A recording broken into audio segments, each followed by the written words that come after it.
All right, welcome back to the eBay shop. My name's Corey. I'm Teresa. And we are Grams and Pops Vintage, and today we're going to talk about shipping issues, right? Shipping issues? Yes. We're going to talk about shipping issues. And a majority of them, actually all of them, are USPS related. No, not all of them. One can be UPS too, but we're going to talk about shipping shit. I don't know what that means, but we're going to find out as the video goes. And like usual, we do have some packages to get out today. It is super snowy. We've got probably 8 inches of snow on the ground already, and it's still dumping on us. Yep. So we did get the tractor out and got plowed out once. Say that one more time. I got to play in the tractor. Twice. And a third time is yet to come. Yep. But it is burying us out there pretty quick, so we got to get some packages to the post office while we still can. And let's look at the first thing that sold. So the first thing was a Monster High, The Cool Ghouls Complete Box Set Hardcover Books. Yep, so it's these guys here. Comes in this cool little box. It's in really good shape. Like the spines aren't creased or anything. So that sold for how much? Sold for $17.50. And I got really excited because I saw it, and I'm pretty sure I paid like $5 for it, and I didn't do my research. I just looked and saw Monster High. Yep, not all Monster High is great, but that ain't too bad. I mean, no. We would have liked to see more profit on something we spend $5 on, but that ain't terrible. Nope. So what do we got next? Christmas is selling. We sold some Christmas by Krebs magenta gold lace bell-shaped ornaments. Those are pretty cool. So those ones there. Made in the USA. Yep. Sold at Walmart and made in the USA. That's a rarity. Holy cow. So what did the made in the USA Walmart ornaments sell for? $17.50. Shoot, those we should have kept those. I'm That's pretty a holy sure. grail. Look at the front of it though. They used to sell for $6.88. Yep, inflation. Shipping issues. I have had a lot of people complain. I've seen a lot of people complain, and I actually had to complain recently about this one. Is like you've ever needed an excuse to complain. Shut up. Packages bouncing. I don't know if you call it bouncing, but if you ever look on a USPS tracking. Well, with FedEx, they call it bouncing. Why? Because they bounce the hell out of the packages. But on So hold on. What is package bouncing? To me, it's where it goes, like you send it from, the example is a package that we had. We sent it from here to Georgia, but it went from here to New York, to California, to Puerto Rico, to Georgia. So that's what it is to you. What is it to the rest of it? Like, is that a term they use? I know that's just what I call it. That's a ridiculous USPS calls it missent packages. So it's not that we missent it. It's that I've also talked to our post office guys about this. It ends up on the wrong truck, and they don't catch it until later. So in short form, if your package looks like it's taking a gap year and traveling the country, it's probably, as Grams would call it, package bouncing, and it has landed on a wrong truck at some point in its journey. Mm-hmm. So how do we handle that? Like, do they usually end up in the right spot eventually, or? So what I did with ours and what I've seen other people do with it is, ours shipped on like December 12th, and it was right before Christmas. It did go media mail, so 8 to 10 business days, give or take. But I did start doing some research, and I waited until USPS allowed me to open a lost package claim. So once it should have already been there, yep. And it's late now. Yep. Then you can open up, basically say, hey, go find my stuff. Yep. And the part of the reason we knew it happened was because our customer reached out to us and said, hey, I haven't gotten my package yet. So I started looking at it, and it was like all over. And then magically, somehow it ended up in Puerto Rico. I think the key is make the post office aware as soon as you're able to put in a claim. Yep. It kind of spurs them to go do their own tracking and look into it and say, hey, this one is not where it's supposed to be, grab it and send it back. Yep. And then all of a sudden they're back on track and they show up where they're supposed to. Yep. But package bouncing.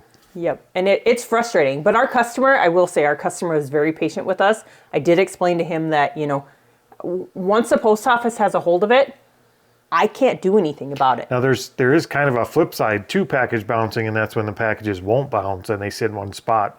Like you track them, and it says they're like in Chicago for 3 weeks. Yep. Do the same thing with that. Do a lost package. So if your packages bounce, or if your packages don't bounce,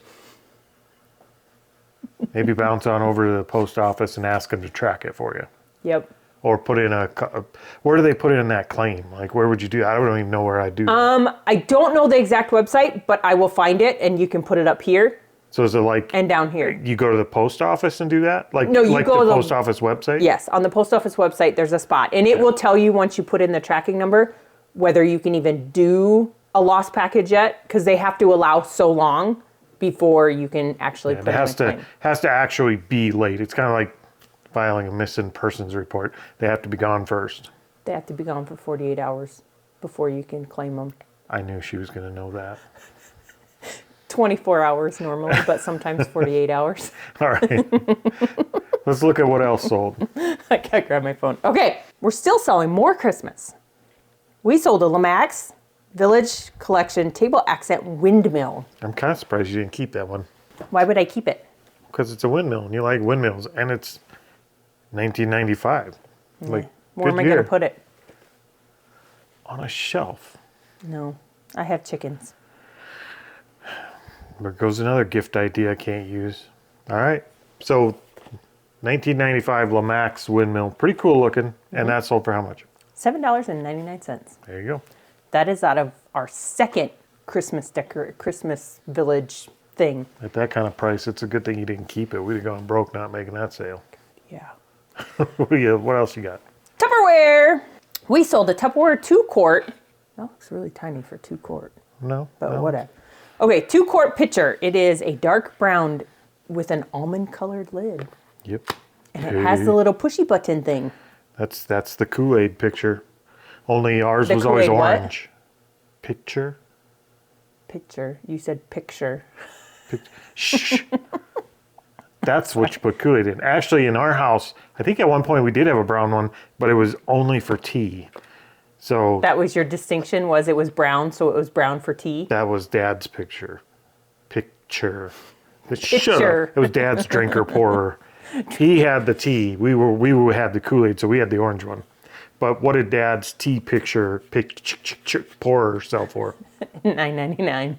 So before we start speaking of the next topic, in one of our previous videos, I said I was going to list all my Tupperware. Yeah, she lied. No, I said I was going to list all my Tupperware, and then I was going to work on my Barbies. Unfortunately, I did it in the reverse order. So I have been on a streak of listing Barbies. Not unfortunately. There are Barbie totes everywhere, which are now not everywhere. Yeah. Like they were everywhere, and they're all like listed and put away now. For the most part, there's still some stragglers. Yes, I'm still working on some pictures of items and a tote of miscellaneous stuff. What'd It's you not- say? Pictures. And the other tote that was my $25 tote also has some, they call it Dora Link. Hold on. How is picture? Like, I know how do you spell Picture. picture. Like, how do you spell picture? Like the. Pitcher. So it is a different. Mm-hmm. I did go to school. I did graduate. I just didn't do it well. So. Okay, since we went off topic, let's talk about the next piece What of our else sold? topic. No, Wait. No. it's the next part of our topic. Oh, I know what this one is. This one is packages not scanned. This is a big Debate. kinda, well, it's not even a debate. It's just this one happens a lot depending on how you do what you do. It doesn't happen to us very often. Never really. One. We had one. No, the only one I was going I to say. remember having one. I don't remember why it happened. But anyway, packages not scanned. There's an arrival scan when you print all your labels and your packages make it to the post office. They scan them in. There's an arrival scan. So if that arrival scan doesn't get done, eBay doesn't know that you shipped your product. They see you printed a label. They see you have a tracking, but they don't know that it ever arrived to the post office or the carrier. And your customers get irritated because they see it for, something that should be delivered in 2 to 3 days or whatever from where they're at. And 2 days in, there's no scans other than label created. Yeah, they start prematurely panicking a little bit when it doesn't have an arrival scan. How do we prevent that? We prevent that by having a horrible postal provider like driver. That's called a rural route carrier. A rural route carrier. He is terrible. We've talked about him before, and he won't pick our packages up. So we don't have to worry about him scanning them. because we just don't let him near them. We print all of ours, we label them. We actually print the scan sheet, and then we take everything to our local post office and actually hand them over, give them the scan sheet, and we wait for a receipt. And they know. And sometimes I have to give them crap because when they do it, they will actually, just like with a lot of people, they don't want the receipt. That's so they'll awesome. just reach over and grab it and crinkle it, and I'll be like, hello? And then they uncrinkle it and hand it to me. I have seen her do it. It's embarrassing. They know, though. They also try to hand me the scan sheet back, which they're supposed to keep, but one guy constantly tries to hand me back the scan sheet. So we've prevented this from ever happening to us basically because of necessity. We can't have our stuff picked up here, which we would like to, but since we can't, it's very easy to prevent it just by do your scan sheet and actually wait for a receipt when they scan it, and don't leave without one. If they have to have you a receipt, they have to scan them to give you one. Yep. I'm very paranoid about it. So even if sometimes when we're out thrifting during the summer, we get up way too early to drop them off at our local post office. We go to a different post office. So we'll either go to a different post office or one of our local drugstores. They also have a USPS location in there. And so the lady in there that I always deal with is really nice, and she knows I want my piece of paper. like a Lewis or... It is Lewis. Well, it's Lewis for us, yeah. Yep. So that's how to keep it from happening. What are some instances where it would happen? So I know there's a lot of post offices that have, tip boxes. I don't know what they're called, but... Yep, the drop boxes. Yeah, the drop box. So you just put your package in there, drop it, and I've walk away. I've also seen other people that have like a lane where you could go just put your whole box of packages on the counter and just leave.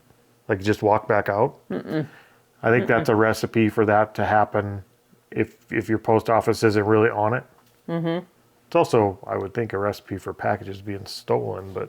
Well, I mean, they do have I got asked today when we go in if they have cameras in the post office. I know a few people that actually do their stuff like that. They take it to the post office, they just put it on the counter and they walk. That gives me anxiety. Yeah, that would give me a little bit of anxiety too, but I suppose if that's the way you do it and it works, but... But if you do it that way, and your packages don't get scanned.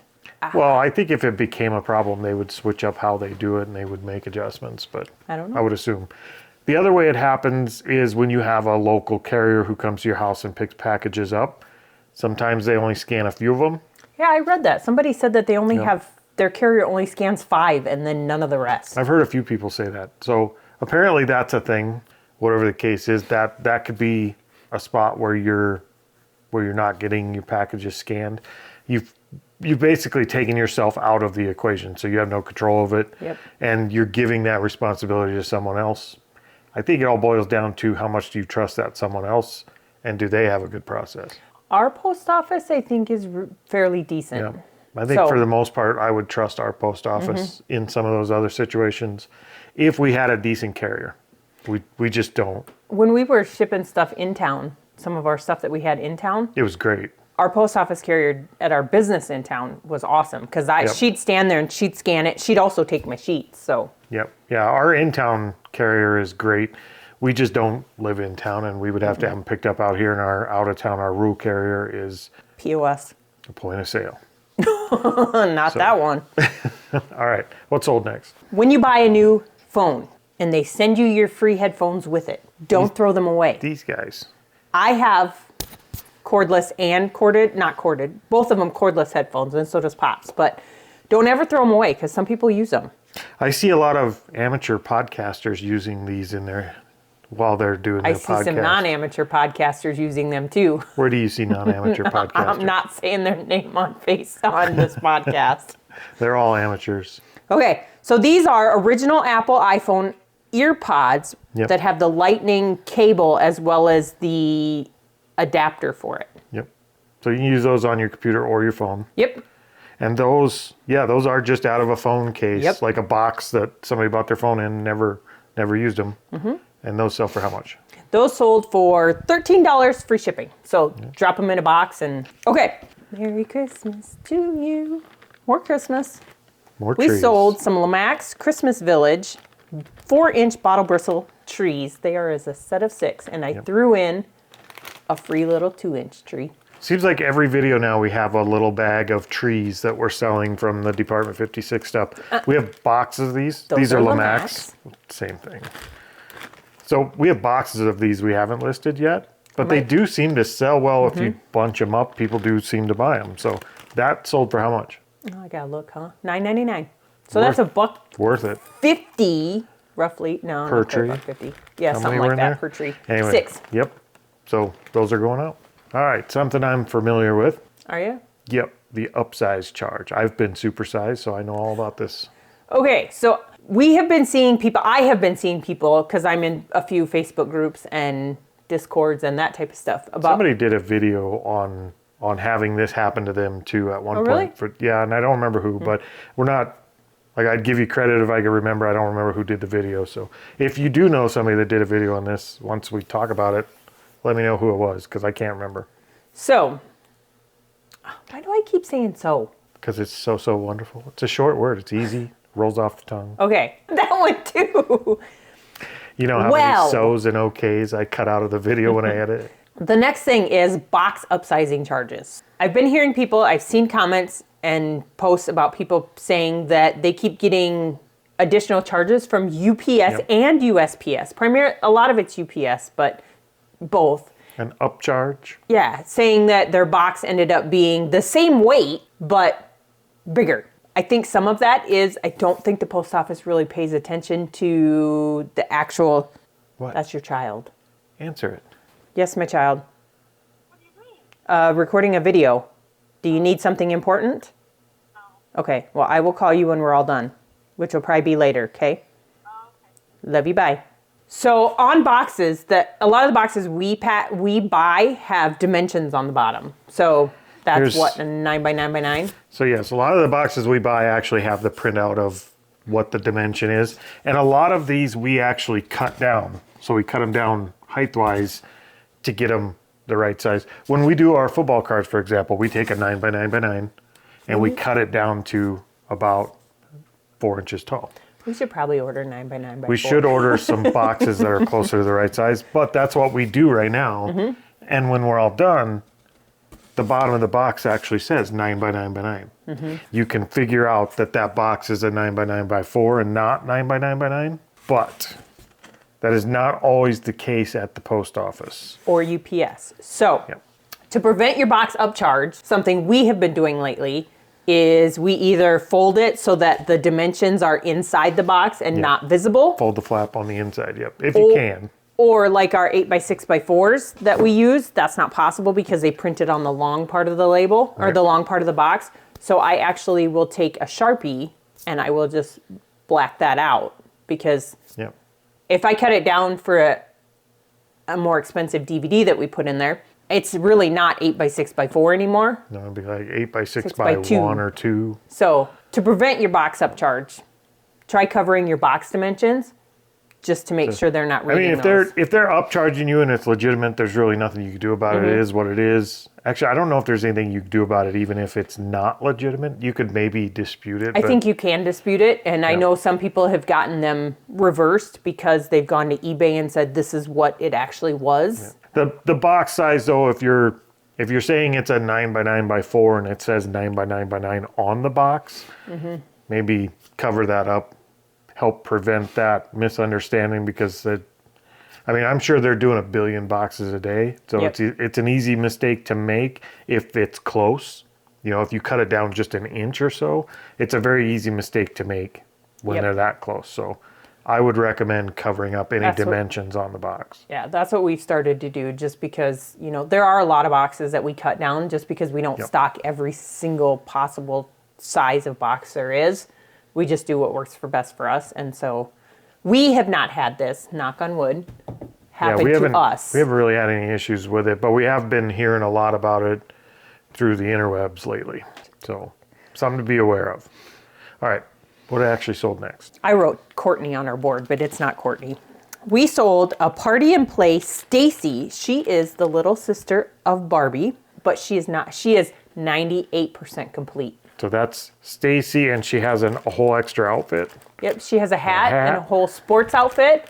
The only thing she is missing is the soccer ball. Yay, we could whittle one out of some chunk of 2x4 or something, throw it back in there. It's a plastic ball. Oh, wow, picky. All right, so what did Stacy sell for? $14.99, and she was only listed. I must have listed her a little too low, even though I thought I listed her higher than most other people. But she sold, seriously, like within 6 hours. I wonder who Stacy's mom is. God. Wouldn't that also be Barbie's mom, though? Yeah. Does Barbie have a mom? No, I don't think Barbie has a mom. Because it's Barbie and Ken and Midge, and I don't know who Midge's husband is, but we're not going to go there. I guess. Okay. We sold another Ertl. We sold an Ertl John Deere articulated dump truck. Yep, so it's that guy there. He actually has the little fishtail tips butt, back. and he's got the tippy dump bed here. Pretty cool little truck. Mm-hmm. What'd that sell for? And it's like die cast, but a lot of it's plastic too. So what'd that sell for? $9.99. $9.99. Plus shipping. All right, what else we got? Okay, the last thing that we're going to talk about in this video is something that I kind of got triggered by when I went in the post office. I don't know why I got triggered, but I had to ask the post office about it because I saw some people posting it in A couple of the Facebook groups. Yeah, I don't want to name Facebook groups, but in a couple of the Facebook groups that I'm in about, they show the picture of it. But USPS has put out a proper ways to reuse a box poster, and they're hanging it in the post office. And I just giggle because some of the no-nos are ones that I do. That you don't do? Or No, the ones that I do, their no-nos are don't leave any piece of a label on there. I'll peel off as much label as I can as long as my address is not on it and there's no barcode. You got triggered because they were calling you out. Yep. But I don't have an example, I don't think. I'm gonna trust we don't need an example. So yes, the shipping labels that are on the boxes, Yep. if you're gonna use them, they want those cut off or covered up completely. Yep, either taken off completely or black them out completely. Yep. Part of the reason that is, and even not just the shipping labels, but like when we get boxes from certain places, they will have like their storage location or whatever on another little box, a little label that's on there. Yep. Any labels they want taken off. But I did ask our post office about it because I told him, I said, are y'all making fun of me? And he's like, no. So the primary reason... Wait, he wasn't actually making fun of you? No, he missed a perfect opportunity to dig at you? He could have. But the primary reason that they want you to start doing that with boxes is they have had issues with people who reuse boxes that hazardous material ships in. So like lithium-ion batteries or chemicals or stuff like that people aren't taking those labels off. So they're having to, if they're shipping something priority and not in a priority box, and that label, and that has a lithium-ion or a hazardous label on it that can't go air, which is priority, they have to turn around and figure out what to do with it and ship it ground. I can see that being an issue. Now, in the olden days when we lived in upstate New York, I actually worked a temp job shipping lawnmower parts out for not very long. It was a short job. We had this discussion. She doesn't even remember me working there. So I did do that, and I know one of the rules they had was if you're going to ship in a box, and we had to Frankenstein a lot of boxes, you have to make sure it has no barcodes on it. That was just one of the rules they had. So any barcode on the box had to be cut off, covered up, or turned inside out to prevent any additional barcodes on the box other than the label. And I do that with barcodes. I still do that to this day with barcodes. Yeah. So I'd say if you follow those two things, make sure there's no hazardous material or anything like that on there. Cover your labels up and get rid of barcodes. I think you're good. And the new... We do, though. We turn a lot of our boxes like inside out. Boxes. I do. Boxes. That came out very... British? It was more like... I don't know. Boxes. We do turn them inside out. But I noticed with the new labels, eBay is putting it on... Not new labels, but on your shipping stuff, eBay is putting it on the sellers now to identify hazardous materials. Yep. If you're shipping something with a lithium-ion battery. I did do it with, what did we ship? I don't remember, but I remember doing it because you had us hold the package off for a minute. Yep, because it does an H instead of like G for ground or P for priority. Yep. Or an X for... Pretty much anything with lithium-ion batteries is going to have a different type of label. And you just have to select it and say that's what it is. It doesn't cost any more. It doesn't change your shipping at all. It just lets them know whether they can put it on an airplane or not, basically. Yep. So that's that one. Anyways, okay, so we'll talk about the last couple things. What are the last couple of things? The last couple things are good ones. Are they? Yeah, so I listed out of my stack of Barbie stuff, a 1992 Mattel Hollywood Hair Barbie. She has her complete outfit as well as her jewelry. So this is her. She's got hair all the way down to her boots. Yep. And she looks pretty complete. So you're right. And very clean. Does she have her ring in there too? Oh, she does. Yep. The star ring. Yeah, it's very clean. Like the outfit and everything is in good shape. What'd that sell for? $22.50. And she was only up on my store for about 6 hours as well. There you go. Another Barbie gone. Okay. And it would not be a Grams and Pops video if we did not sell a daggum Littlest Pet Shop. We did. And this was a really good one too. So it is an authentic Littlest Pet Shop LPS paws off electronic diary short hair cat. So it is not electronic. It just came with an electronic diary that was Diary. LPS. Okay, I'm sitting here. Sorry. Dairy? Yep. I thought it was a dairy cat. I was like, who's milking this thing? All right, so this is the dairy cat. Yep, it has no number. And it's sold for how much? $21.99 for that little itty bitty pet. Keep an Plus eye shipping. out. Keep an eye out for dairy cats. All right, is that it? Is that all we got? That is all we got for this one. All right, we're going to get out of here. We've still got snow coming down. And hopefully you learned something. We're typically not even educators, if you but didn't. Well, better yet, all these things we talked about, you guys now have an opportunity in the comments to educate us because we are still just running into this stuff. We're new to it too. So any of these that maybe we didn't cover completely or any other ones that you guys can think of that we missed here in terms of shipping issues that you could run into like these ones, let us know in the comments and we're going to get out of here. So we will see you next time. hasta la vista, baby.